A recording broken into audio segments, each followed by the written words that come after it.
નમસ્કાર યુવા મિત્રો, હું આર કે ચૌહાણ, ગામ લવાડ.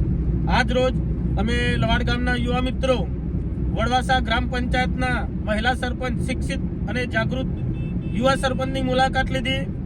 જેમની મુલાકાત કરી અમને ઘણું બધું જાણવા મળ્યું, ઘણું બધું શીખવા મળ્યું, જેથી કરીને તમામ યુવા મિત્રોએ આ મહિલા સરપંચ જે છે યુવા તેમના વિડીયો જોવા, જેથી તમને પણ ઘણું બધું જાણવા મળશે અને તમને ઘણી બધી પ્રેરણા મળશે.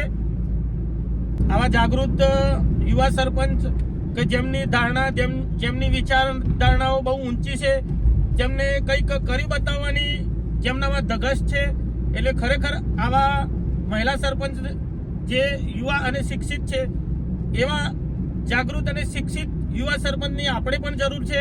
તેથી આવનારી આગામી સરપંચની ચૂંટણીમાં તમે પણ યોગ્ય ઉમેદવાર પસંદ. સરપંચ બન્યા પછી પણ આપણે જો કોઈને મદદરૂપ ના થઈએ તો સરપંચ બનવાનો પણ કોઈ આપણને અધિકાર નથી. એ માટે અમે એ માટે જ આ મહિલા સરપંચ જે વડવાસા ગ્રામ પંચાયતના હતા એમની મુલાકાત લીધી.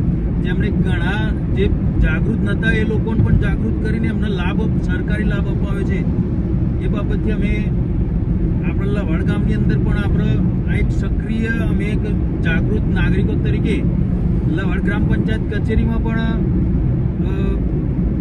એક જાગૃતતા લાવવા માટે જ અમે એમની મુલાકાતે આવ્યા હતા. આવનારા સરપંચને તમામને જણાવવાનું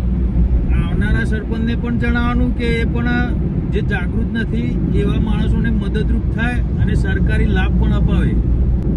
જે બી નવા સરપંચનો નવી ઉમેદવારી તૈયારી કરી રહ્યા હોય તે તમામ વિડીયો જોવે, શેર કરે. નવા સરપંચ ઉમેદવાર બનવાના હોય નવા સરપંચ, તેઓ પણ આ વિડીયો જોવે અને જાગૃત બને અને બીજાને લાભ પણ અપાવે.